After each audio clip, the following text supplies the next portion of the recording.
Hello and welcome to Vibrant Lives podcast, formerly Amanda's Wellbeing podcast.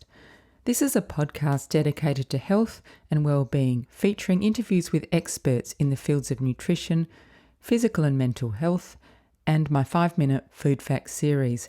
I'm Amanda Hayes, your host, a lawyer turned nutritionist. I have a deep curiosity about living a healthy, active, and fulfilling life, which I would call a vibrant life, and sharing with you what I learn on this podcast. Before I introduce today's guest, I will mention that although I will often be speaking with experts, any information or advice provided in Vibrant Lives podcast is not intended to be used to treat, cure, or prevent injuries or medical conditions, and is never a substitute for advice from your own health professionals. Today, it is my pleasure to be here with Tess Gardiner, who is the General Manager of the Community Grocer. The Community Grocer is an organisation that provides weekly affordable fresh food markets to support healthy, connected communities. Tess is a dietitian with interests in agriculture and farming, sustainable food systems, and food justice. Tess has also spent time overseas on farms and contributing to food security and agricultural projects. To provide some context around our upcoming conversation, I'll briefly describe food insecurity. There are 3 key components of food insecurity. One is inadequate access to food, another is inadequate supply of food, and the third is the inappropriate use of food. You may be surprised to learn that in a wealthy country like Australia, food insecurity does exist. In a macroeconomic sense, Australia does not have a food security problem because it produces substantially more food than it consumes. 71% of our agricultural produce is exported. However, that does not mean that food within Australia is equitably distributed, and there are certain groups within the community that are more susceptible to food insecurity, including unemployed people, single-parent households, low-income earners, and young people. In addition, Indigenous, culturally and linguistically diverse, and socially isolated people may also experience food insecurity at a higher rate. I have seen various statistics about the level of food insecurity in Australia, and the one I will mention is that according to the Community Grocer, 41% of Victorians now experience food insecurity. I was shocked when I read this statistic, and hopefully Tess will be able to shed some more light on this and what the Community Grocer is doing to help alleviate this problem.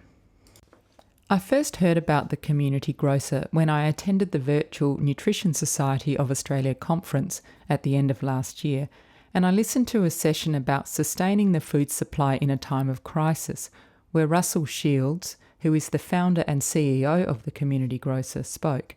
I was really struck by his genuine enthusiasm and, of course, by what an excellent service the Community Grocer provides. Hi, Tess. Welcome to Vibrant Lives podcast. Tess, before we discuss the work of the Community Grocer, can you tell us about your personal path to becoming the General Manager of the Community Grocer? So what's your background and how did you become involved?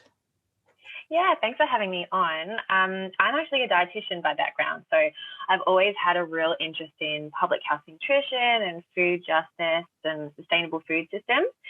And I first started with the Community Grocer as a market manager a little over 18 months ago, and then stepped into the role of general manager in February of last year, so 2020, just weeks before the pandemic hit. So it's been an absolute baptism of fire first year. Bet. Yeah. But so proud of what we've been able to do in that time as well.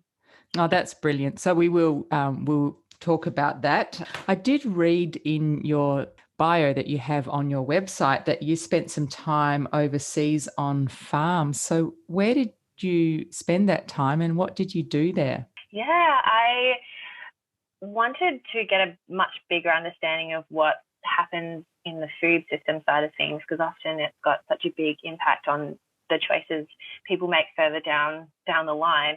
And so I've done a bit of volunteer work in South America, in Peru and Bolivia, more on food security projects, but I spent almost 6 months in Canada, sort of hopping between farms and getting an understanding of what goes on small family scale farms and homesteads. So it's given me this incredible understanding of our food system that I wouldn't have got otherwise. I think that's really amazing because so many of us are completely insulated from where our food actually comes from, aren't we? I mean, I've always just gone to the supermarket. Definitely. We're so disconnected from our Yeah, food. yeah. Although my husband and I do grow veggies, so that's something at least. So if we come to the Community Grocer, the mission of it is to provide weekly affordable fresh food markets to support healthy, connected communities.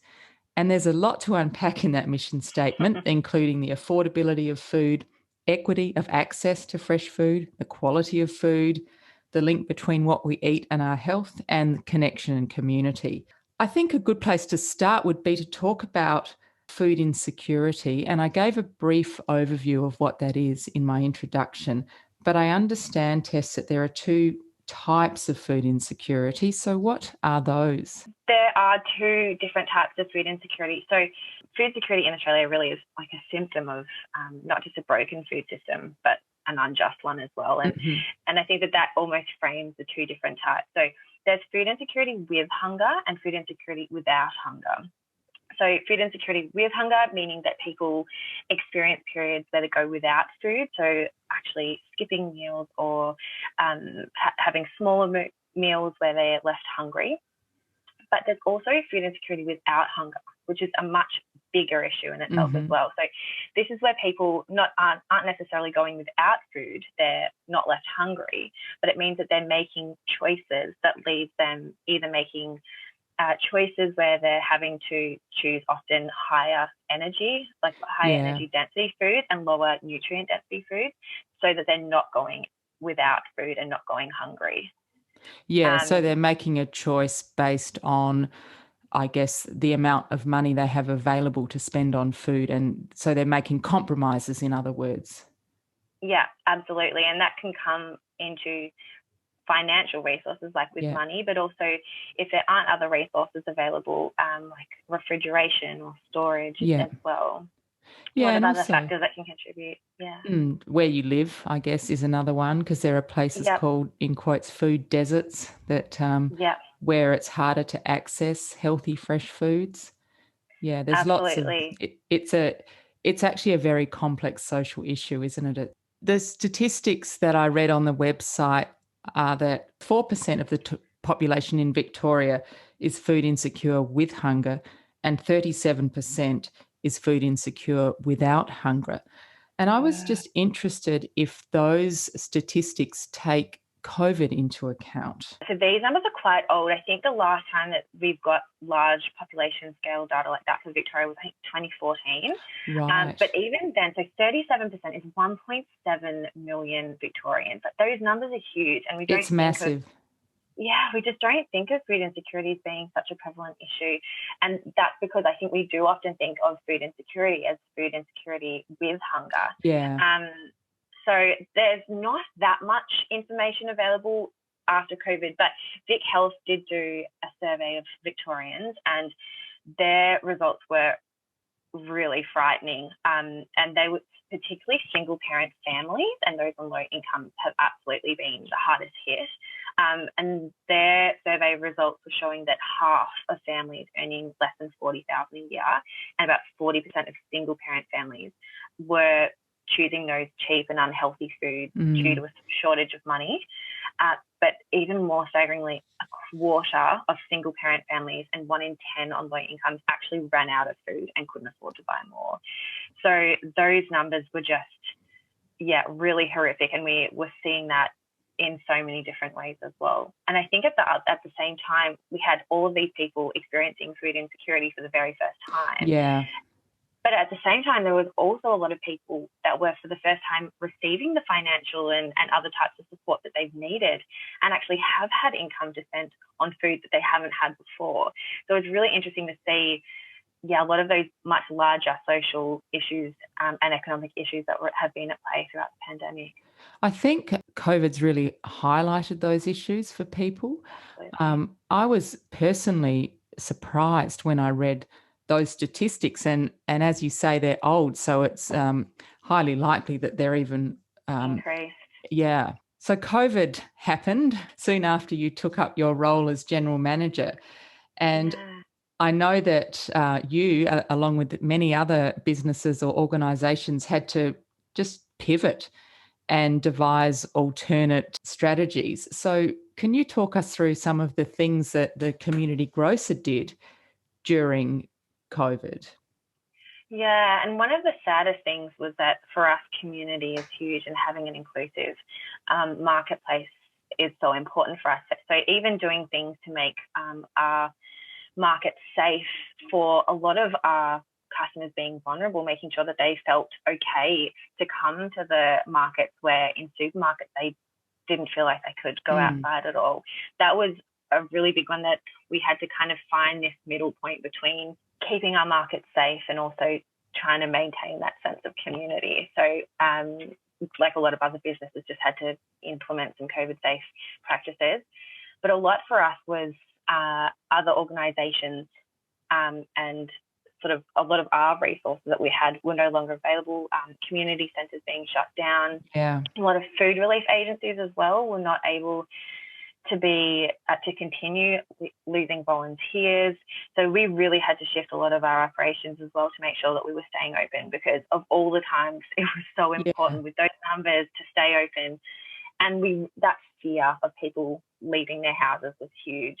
So we started doing a lot more box deliveries. So people wanted a contactless option, which I think is that's a difficult compromise for us, because we believe so much in giving people that dignity of choice. So then it's us having to do pre-made boxes, but for that, a lot of people, their safety was at the forefront of their mind. So we shifted a lot of our operations to then being able to cater to preparing boxes for people to either pick up from the market or other little hubs around the community as well. Yeah, I mean, I think in a period like COVID, in a pandemic, you just have to be nimble and, maybe you're not delivering the service that you had originally envisaged, but you're still delivering a very valuable service. Yeah, and we're so lucky in being a social enterprise. So we are a not-for-profit, but we're also a social enterprise, that we did actually have some of those resources. We weren't relying on donations. And although we didn't have volunteers, we could shift and use our staff members to then staff the market. And so that was a real asset for us being set up, whereas a lot of other organisations just didn't have those resources available. Yeah. So let's talk about in non-COVID times what the Community Grocer does and how it looks. So how did it start, Tess? Russell Shields, who's our founder and current CEO, and Dory Ellington, they had this initial idea for a market back in 2014, based on a couple of different models, interstate and overseas as well. But basically their aim was to increase access to a fresh, high quality, affordable produce, and to create really a community-led and sustainable fresh food access model that was all about dignity, choice and nutrition, and really move beyond the typical welfare style of handing out free food. And I think Russ had, with his experience, had seen quite a few of the challenges and limitations from the emergency food relief and sort of food rescue sector, and wanted to provide an alternative that was sustainable and not based around handouts. Yeah. So it started as a little pilot in Collingwood, and then shortly a new market opened in Carlton that's still open today. And we've just sort of been growing and adapting since then, and refining our operations. Excellent. So what does the market look like? What kind of produce do you have and where do you source it and that kind of thing? Yeah, so our markets are open for a 4-hour period once a week, and our aim is effectively to sell out our produce. So we get our produce delivered the morning of the market, all super fresh, straight from a wholesaler, so it's not donated, it's first-rate quality produce. It's almost a mini farmers market style shop front. Yeah. So we have little markets in near community centres, often outdoors as well, so fresh air. And before COVID, we'd have cane baskets with all the produce in it and hessian, really to make it the most inviting place that we could have.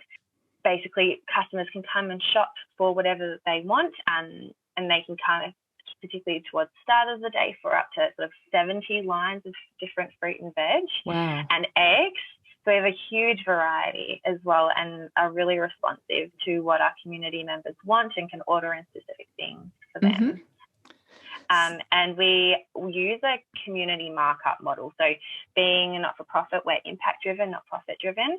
So we really just mark up our produce enough to cover some of the costs of operating. Yes. So that our produce can be sort of, we get numbers each year between 40 to 60% cheaper than outlets within a kilometre. That's absolutely great, isn't it? Can anyone come to the market, even someone who doesn't necessarily need the discount? Yeah, absolutely. And I think that's where, so everyone is welcome at our market. There's no requirement to have a healthcare card or prove any need at all. And so it's everyone's welcome. And that means that there's that dignity in that shopping experience, that it's open to everyone. And for us, every dollar spent at our market allows us to increase our impact. So we want as many customers as possible, fantastic. And to make it feel like the most inclusive shopping experience there is. Oh, it sounds amazing. I'd love to visit one day. Yes. You did touch on if people request special products or something that you can order in for them, and they might be for cultural reasons, for a special dish, for example. So what kind of things come to mind for you that have been specially ordered? I think one of the ones that basically every volunteer that comes through will always say, "What is this?" to okra. Okra? Yeah. So that's a huge one. And I think that one that is, I think at every market that we've got sweet potato and often turmeric in its not powdered form. I saw it in the root form. Like a root form. Looks a bit like ginger, doesn't it? Like ginger, So and a lot of Asian greens. We found that actually we really needed to stock quite a few more of them throughout COVID. But basically for everyone, and I think we got a lot more requests during COVID as well, because that comfort of familiar food. Yes. So we had requests even for pomegranates and lemongrass, and it's one of those really lovely things where people can't find that produce for kilometres. They really have to go out of their way. So for that, when people here in Victoria were limited to 5 kilometres within their house, it was this really special thing that we could provide that little sense of comfort for those already going through a pretty tough time. Yeah, that sounds fantastic. Have you personally learnt about any new ingredients or recipes in your time at the Community Grocer? Yeah, it's honestly constant. One of the lovely things about being the market manager is that it's effectively your job to get to know customers and new recipes. So even things like learning how to make bitter melon not insufferably bitter. It's been so interesting. And connecting over food is just such a joy. So even things that are familiar, there's always new ways to learn how to cook them. So it's one of the biggest joys there is at the market. And the thing is that everybody eats. So it's a very inclusive way to have a conversation, isn't it? To talk about what you're preparing for dinner or your favourite dish, that kind of thing. Absolutely. So now, currently, I believe you hold weekly markets. I'm not sure if it's 4 or 5 locations. How did you select those locations? Yeah, so we've got the 4 markets running at the moment: Carlton, Fitzroy, Heidelberg West and Pakenham. We hope to reopen Fawkner very shortly. So what we've learned over the years is that it's really important to do this quite vigorous feasibility study process. So we don't go and find locations. What's so important is that communities really have this sense of ownership over the market, so in order for them to do well and have the impact that we're hoping that they'll have. So often it's councils or community groups that will come and approach us. Right. And then part of that feasibility process is making sure that we don't want to just go into a new community just because people are telling us that there's the need, because often there will be actually other outlets. For those markets that we've had and have closed, often there are actually outlets nearby that are affordable. So it's kind of this balance between making sure there's of selecting these locations that there really is, it's that food desert or where there's not high quality and affordable produce around. So we want to make sure that there's good access, good public transport, and for people with mobility issues that they're able to access those locations. But a huge part of community partnership and knowing that people will be able to find us and engage with us in a way that empowers them and isn't just something that happens to be operating there once a week. It's a consultative process then, I'm hearing, the community, the council, you. The way I understand the markets work is that you have some volunteers who work there. So I think that probably I'm imagining the success of the markets is very much due to the work of the volunteers. How can people become involved as a volunteer if they live in Victoria? Yeah, we love our volunteers, and absolutely, it's such a huge part of what we do is be volunteer run, and that's how we're able to keep our prices so affordable is using a volunteer-led model. So absolutely, so we have volunteers that come in many different ways, but mostly effectively as market assistants. So they'll help us pack up and set up the market, work at the registers and sell the produce. But a huge part of it is also just talking and creating that sense of community and almost coaxing those recipes and ideas out of customers. And we do have volunteers involved with bike deliveries sometimes or car deliveries to our little hubs as well. So if anyone is around any of those locations, we'd love to have you there. And we're so grateful to have volunteers that just believe so much in what it is that we do. Yeah, I imagine the volunteers get a lot of satisfaction from being involved in a community, plus doing something that's having a real impact on people's lives. Speaking of impacts, I think that everyone at the Community Grocer can be immensely proud of what you've achieved. So can you tell us about some of the results that you've seen at the Community Grocer? Yeah, so we're so lucky that we've got an amazing partnership with Monash University, so that we're really evidence-driven in when it comes to measuring and understanding and communicating our impact. So we do a yearly social impact evaluation. So we want to make sure that all of our markets are actually having an impact. It's not just to make ourselves feel good on the day. Yeah, sure. So we'll get every year we're getting those sort of around 4 in 5 of our customers feel like they're increasing the amount of fruit and vegetables that they're able to eat each week. And we get overwhelmingly good results in terms of how people find the quality of our produce. Excellent. We get that echoed every single market that often our produce is better than they can get anywhere else. And I can't believe it's lasting in the fridge for this long compared to the supermarket. And we also get 90+% every single year about customers feeling more connected to their community as well. So we also want to make sure that we've got that price affordability as well. And that's something that is pretty consistent year to year, but we're always adapting to make sure that that's what's actually happening on the ground too. Oh, that's great. And it's good that you're getting data-led results with your work with Monash University.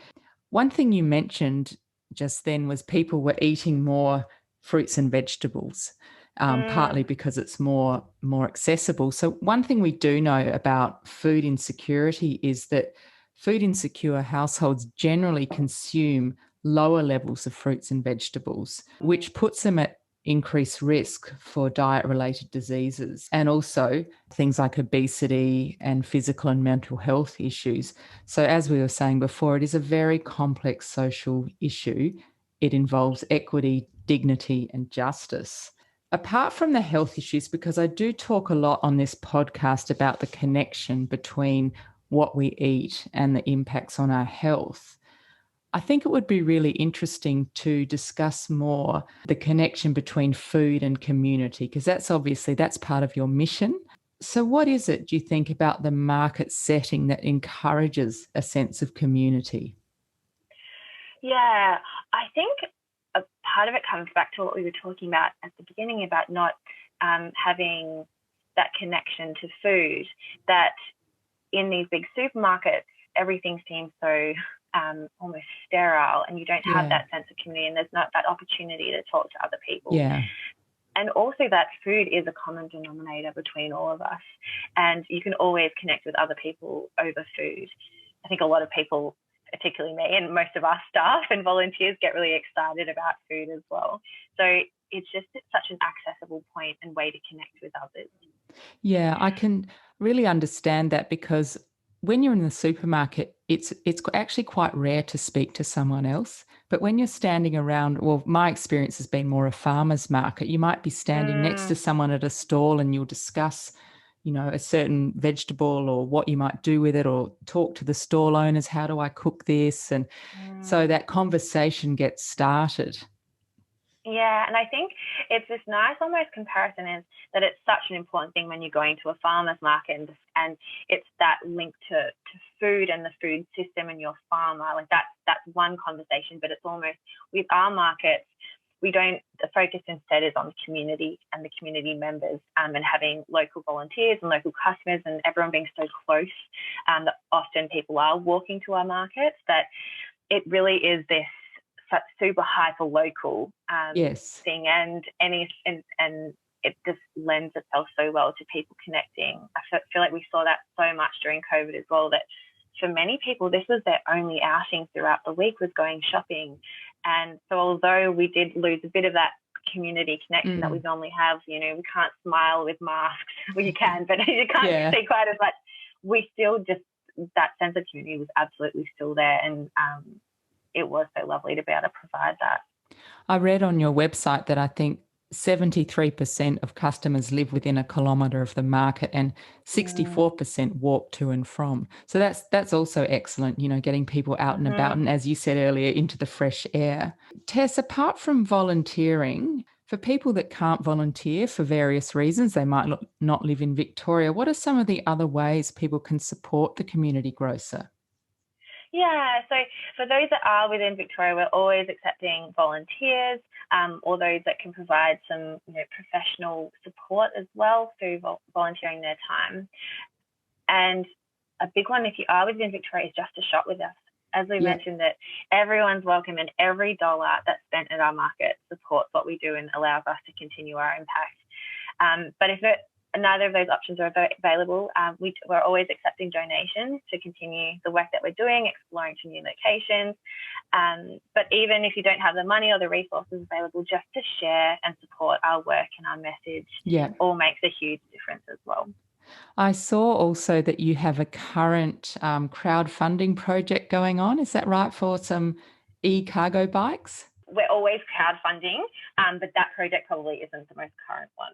Oh, okay. Yeah, we might change that one. Okay. We do have some bikes, so we're just about to purchase a bike, actually. So brilliant! We're nearly there. So that's for deliveries, I take it. Yeah, exactly. Yeah. And are there any plans to expand into other locations in Victoria or even interstate? Yeah, I think our focus for the next few years will be in Victoria. We're always looking for new locations and scouting out some all the time, and and always being very receptive to anyone that does start to approach us. But I think after 2020, it's getting out of that survival mode and getting into thrive mode, and getting that sense of community back, and feeling like we're back to what we were before, and hopefully with even more impact than ever before. Yeah. I think you're right. You need to sort of get back to where you were before, which hopefully will happen soon. And Tess, is there anything else that you'd like to share with our listeners about the Community Grocer? Yeah, I guess another really exciting thing that's happening at the moment is we've got some funding from the Victorian government, from Moving Feast, which is a collection of social enterprises within Victoria doing food security work and in the food system space, as well as the City of Melbourne, that we're releasing a new program called Grocer Gift. So what we've really been seeing throughout the pandemic was that there's a lot of inherent challenges within the emergency food relief sector, and a lot of people aren't able to have that dignity of choice when it comes to food relief. So we are developing this voucher program where, instead of getting food hampers or relying on vouchers for the supermarket, customers can get vouchers that will come that can be redeemed at our markets. So they're getting better value for their produce, and have that choice and an alternative way, and then that stepping stone once they're no longer requiring food relief to then be accessing produce at more affordable prices in the market setting. So that's a really exciting thing coming up, in a bit of a expansion for us on our current operations, which is really exciting as well. Yeah, that sounds great. You really are doing a lot in the equity and justice space, aren't you?